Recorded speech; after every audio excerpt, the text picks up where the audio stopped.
question I get a lot. I get a question about how do you have your home defense rifle set up? What do you use for home defense? What do you think is important for home defense? Should I use an SPR? Do I need a sling? Etc. I'm going to try to cover all that today. I don't have a cool whiteboard or anything like that. I just have some notes here. If you guys can't read them, I'm going to go through them anyway, so don't worry about it. First up, for home defense, I do recommend a long gun, either a shotgun or a rifle, preferred. And we'll get into that. Handguns are fine too. We're going to get into that a little bit later. Reason is, generally speaking, if you shoot someone center of mass with a rifle round or a shotgun round, they are, generally speaking again, more likely to cease threatening you than with a handgun round, and that's regardless of caliber. Obviously 22s kind of would exclude that out of there. But generally centerfire rifle rounds, centerfire, or I guess all shotgun rounds are centerfired, those are more effective at eliminating threats or stopping threats than handgun rounds. Okay, so first and foremost, I recommend a rifle or a shotgun. We'll get into handgun stuff. All right, these are my recommended calibers. 5.56, 223, 7.62 by 3.9, 5.45 by 3.9. 30-30 is a good home defense caliber as well. Not recommended caliber, 308, 7.62 by 5.1 NATO, 30-06, 7.62 by 5.4R. Obviously within those, there are a good array of rounds that would be good and rounds that would be bad. For instance, I'll just give you some examples, guys. Here we have, this is my home defense AR-15. As you guys can see, it is loaded with 75 grain tap rounds. That's a good round. I mean, do you want to use a steel penetrator round in your AR? No. Then obviously it would be on my not recommended list, if you know what I mean. So look for a good round, but those calibers are good calibers in terms of over penetration yet lethality, kind of balancing them out, if you will. All right, so that's rifles. Shotguns up next. What do I recommend? My top two recommendations you use for home defense for shotgun are either number 1 buck or number 4 buck. See my tests that I've done on those here on the channel. I've done a lot more tests. I've seen a lot more real world results in person. Those two choices of rounds work very, very well against personnel at short distances, home defense type distances. I also recommend double-aught buck. That said, if you're using double-aught buck, your risk of over penetration goes up. So, you got to balance it. I do recommend, again, number 1 or number 4. If you're using a 20 gauge shotgun, which is an excellent home defense weapon, I recommend number 3 buckshot. Very, very effective round. We will test that in the channel here coming up one of these days, but an excellent, excellent home defense round. Things I don't recommend. Slugs. There are some exceptions. There are a couple weirdo, kind of cool slugs out there that are good for home defense. The Hornady SST shows potential, but in general, I'm talking like 1 ounce slugs. I do not recommend them. The risk of over penetration is just too great, in my opinion, for home defense. We're not talking about an open field here. We're talking, general neighborhood type living, if you will. If you go out on a farm, obviously you don't care about over penetration. These things are kind of mitigated, but most of us do not live there. I live in a city, as you can probably hear the noises around me. So you got to take that into consideration. Not recommended. Again, birdshot. I do not recommend birdshot. There's a lot of guys out there that will say birdshot's fine for home defense at home defense distances. That's great. If you guys want to do that, that's fine. I found a lot of times it does fail to penetrate deep enough into vitals, even at short distances. Again, if you disagree with me, drive on, man. Got no issues with it. All right, handguns. If you're going to use a handgun, the advantage of handguns, obviously, is maneuverability. So let's get into that, actually, before we get into the handguns. Long guns. In general, for any kind of home defense scenario, you want to not move.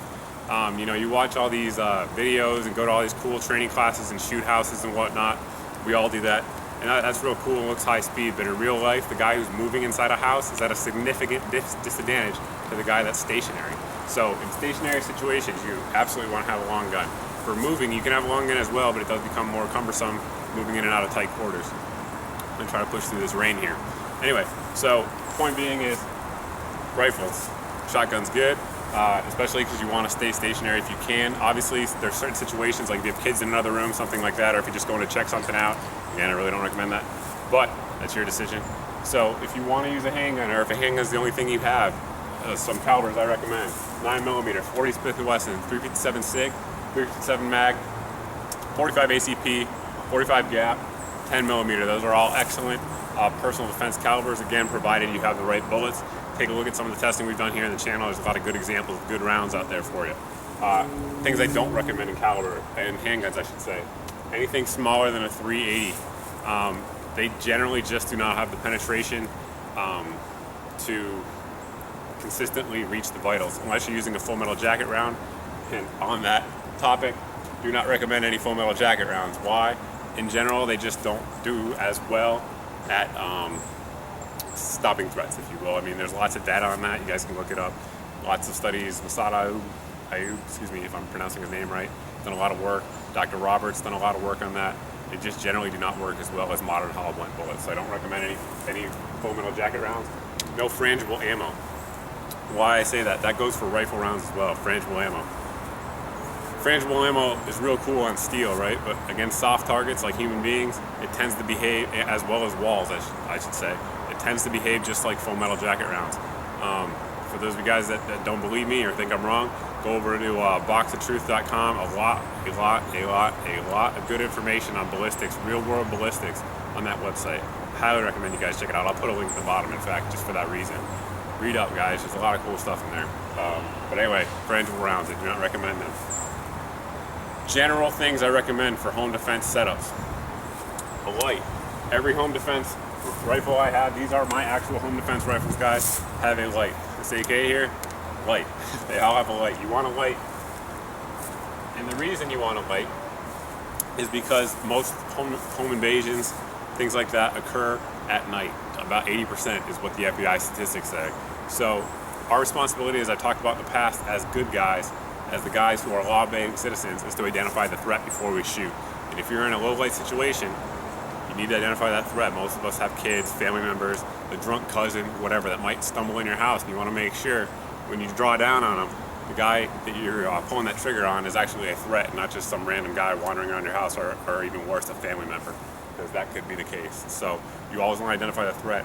Additionally, modern lights, like a lot of the ones we review here on the channel, have offensive capabilities. If you don't believe me, go ahead and take a bright C4 Cree LED light, shine it in the mirror at your eyes, and then try to look around. It's pretty tough. It will temporarily disable a threat, but don't count on that. But it is very, very likely that will happen. All right, so all defensive guns, I recommend you have a light. First and foremost, number one thing you need to have, light. A red dot. Red dots are nice. I showed you guys the AR here. If you're gonna go for a red dot, I recommend aim point. Why? Because of battery life, they're always on. Aim points are excellent for that very reason. That one there is an Aim Point Pro. Other good options out there, the Loophole Delta Point. The RMR is also an excellent option, again, because of battery life. This Delta Point, you pick it up, turns on, cover it up, goes to sleep, if you will, after 5 minutes, things like that. You don't need a red dot, though. It's a good option. Other things you might want to consider. Electronic hearing protection. Like these, I keep these by my bed. And the reason is, if you get into shooting, if you've never fired rounds inside of an enclosed space, whether it be a house, a shooting range, things like that, you have no idea just how loud they are, especially if you're going to a long gun. Handguns though as well. It is very loud. And if you have family members, after shooting, you're going to want to communicate with them. If you can't hear anything, it makes it tough to communicate. So that electronic hearing protection is a good idea. Those ones, in fact, those are the Howards. They actually make a lot of sounds even louder. So if you're worried that you won't be able to hear someone moving around your house, with something like that, it's actually easier, and it actually magnifies those kinds of sounds. So good idea, get that. If you don't have that, and you have the ability, I recommend a suppressor. I haven't done any suppressor reviews here on the channel, but they will be coming in the future. Excellent tool for the exact same reasons I was just talking about. You want to be able to communicate after the fight. All right, other things, night sights. So if you don't have a red dot, like for instance, this is one of my home defense shotguns, Remington 870. But as you can see there, up front, it has a night sight on the front. Are they necessary? Absolutely not. Like I said, the lights are what's necessary. But night sights do help. They help with faster target acquisition in low light conditions. In no light conditions, obviously they're not that good because you need to be able to identify your threat, which I think we've gone over before. Armor. Again, some guys might think it's overkill, but in my house, we have armor. This actually lays beside my bed in this exact configuration. And this isn't how I'd wear it on duty, but the reason is to throw it over myself if need be. Obviously this isn't optimal, but it's better than nothing, and it's quick. So, and as you also notice here, I have a spare mag in there. So that's my last point. Extra mag, extra ammo, something you want to consider. Basically everything, in my opinion, besides the light is kind of nice to have. You don't need it, but you need a light. Everything else is kind of optional, and you're layering your system, if you will. Added notes that we need to talk about, like kind of caveats, if you will. Slings. Talk about slings. A lot of guys will tell you that slings are akin to a holster for a handgun. Awesome. If you believe that and you train with it, and that's your belief system, have at it. Have a sling. I am absolutely not against the sling. The big advantage to a sling is that if you have a rifle or a shotgun and it is slung to your body, the perpetrator cannot shoot you with it if you get in hand-to-hand combat. The downside of it, obviously, is that you need to have it on, so that takes time. But again, if you commit to it and you train with it, roll with it, I do not think it is a must-have. Some people will tell you it is. Okay, that's my opinion. SPRs, short-barreled rifles for home defense. Some big disadvantages of SPRs. One, velocity loss, particularly if we're talking about 223 and 5.56 rounds. Concussion. Like I said, if you're not rolling with ear protection and you fire an SPR inside of a house, it will rock your skull. I swear, it's very, very, very loud. So if you're gonna roll with an SPR, there are absolute downsides to it. Obviously, it's gonna vary on the round, vary on the gun, vary on your skill level in terms of maneuvering around the house. They obviously are easier to get through close quarters with. That is the advantage of them, obviously. But again, unless we have family members or something that we need to get to, in general, stay put. And that's the last actually of my notes. I know I kind of rambled, and a lot of you guys may disagree with some of the things I talked about here today, and that's just fine. I'm just trying to answer a lot of the questions I get here about home defense, what's best, what's worst. There's a lot of good rounds out there. There's a lot of good rifles. There's a lot of good shotguns. There are a lot of good handguns. I try to go over a lot of them here, but those are just some of the things I think you need to consider when trying to pick your home defense rifle and your home defense system. Obviously, if you have family members in the house, you need to communicate your plans with them ahead of time. Go over it, maybe drill once or twice. They're going to look at you like you're crazy, but if they ever need it, they will thank you for it, I assure you. That's really all I got, guys. As always, thanks for watching, and thanks for subscribing. If you have any questions, post them here. You can also post them over at my Facebook page. And if you like this video, go ahead and like and share it. We're trying to get that out. Send a message to YouTube. These gun, gear, outdoor type channels are popular, so like and share it. Send a message to YouTube, and we'll see you guys in the next video.